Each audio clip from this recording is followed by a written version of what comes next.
What's up, guys? Welcome back to the channel. So today we're going to be talking about the tier 1 brick deck. Now, why is it considered tier 1 brick deck? Well, the deck actually has an insane amount of support more recently, with not only people playing the Salamander Catalyzer, but specifically the new card that searches out the Darkworld and lets you discard, which we'll show off here in a second. The deck is still super fragile, which is crazy because when the card first got announced, everyone was playing it. No joke, these 3 replays that you're about to see in the first 3 here were legitimately the first 3 gameplays that I did actually capture. I did not edit this in any way, so I'm only showing you guys realistic matches over here.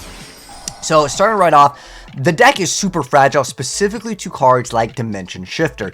If you happen to match up against someone that either main decks or side decks this card, you automatically lose the entire turn for most scenarios with Darkworld, because it makes it so until the end of the turn, any card sent to the graveyard is banished instead. You don't really have the ability to afford to just let all your cards get banished. So at this point, you just have to take the L, because what are you going to do with this current board? Going for Gent to pass is probably not going to be the greatest play, so he has to take the L over there. Then I'm watching it over here against Unchained, and this one, he opens up with the brand new card. This is the card that everyone was like, okay, Darkworld 100% tier 1, okay? You know, I'll be honest, I actually think Darkworld is still a really high tier deck.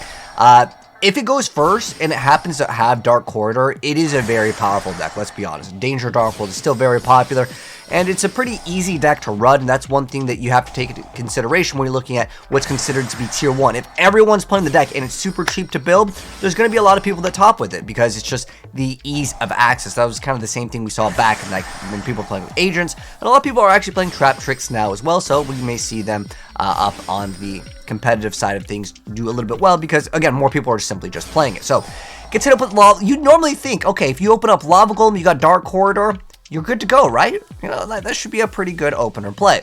But unfortunately, because this one card did not get to activate, the rest is all bricks. He can't use a trade-in because it's a level 7.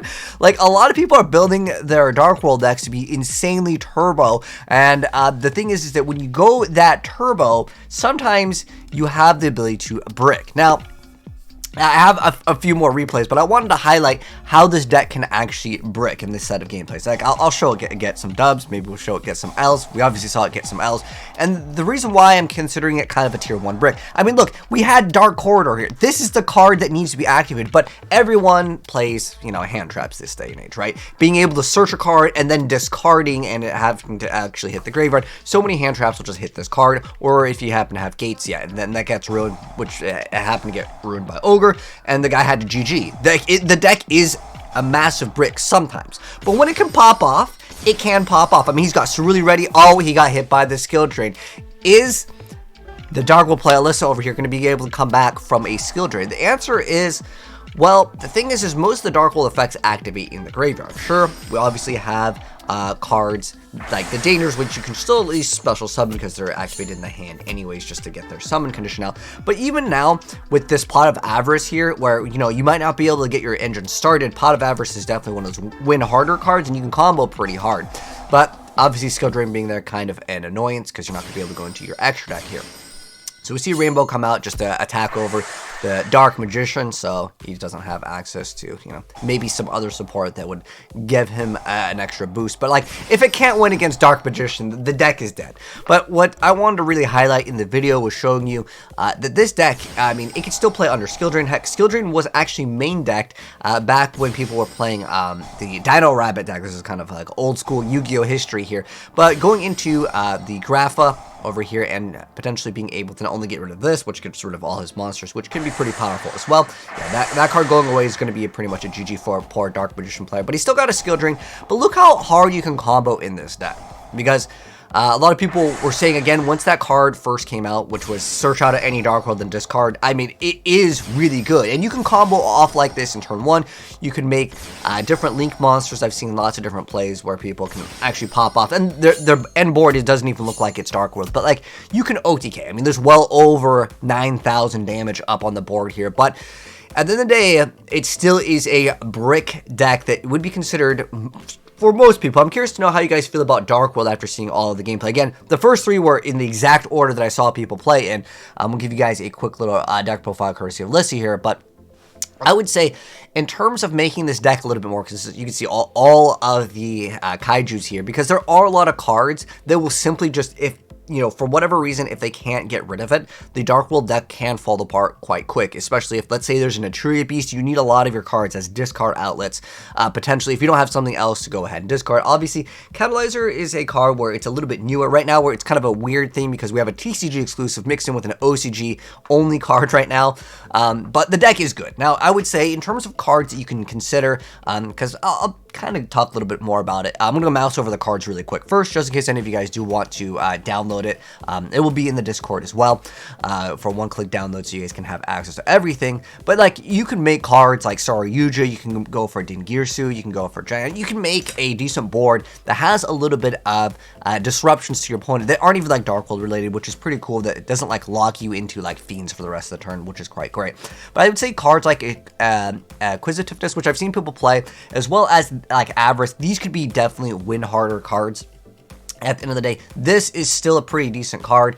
Now, the thing is you can only activate one of these per turn, and when you combine it with Dark Corridor, which is another like once per turn, but you definitely max out on these. Okay, there's no question about this. I don't know. I was thinking about like tactics, and I think that like you can maybe just use one. I mean, obviously, yeah, drawing into more of them for more consistency to have it if you are going second, because this is definitely a go first sort of a deck, especially in the side deck, which you guys saw, because there's 2 gameplays where like it was like, I don't know if it was game 2 and 3 or 1 and 2, but or if the person main decks Dimension Shifter, but it's been more and more popular to main deck Droll as well as Dimension Shifter, and that was really because once this card got announced, honestly, there were so many people playing it, but then I just started noticing the amount of bricks that happened with this deck. Now, it's still like a good deck by any means. It's not like it's a terrible deck because of bricks. There are certain decks that sometimes you just simply brick, and because there's a lot of cards, like, for example, this is like a once per turn, and a lot of times if your gates doesn't go off, I mean, you have so much searchability with this deck, and it's wild to see that it can, you know, brick a little bit, and that's just the nature of some Yu-Gi-Oh decks. But anyways, that's going to go ahead and wrap it up for the video.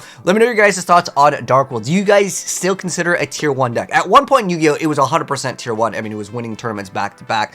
But then nowadays, with this new card, everyone's, okay, Darkworlds are back. And like, reading this card, if it wasn't a once per turn, I think it would be absolutely unquestionably like the best deck. But I still think it's definitely a high tier competitive deck. It's not like one of those decks where like you look at it and you're like, oh, it's a meme. No, Darkworld turn 1 is still very devastating, but unfortunately, if you side deck right against them, it could be a brick city. But anyways, let me know your thoughts on Darkworlds with the brand new support with Dark Corridor. Sometimes all it takes is one Yu-Gi-Oh card. This is another fantastic Yu-Gi-Oh card.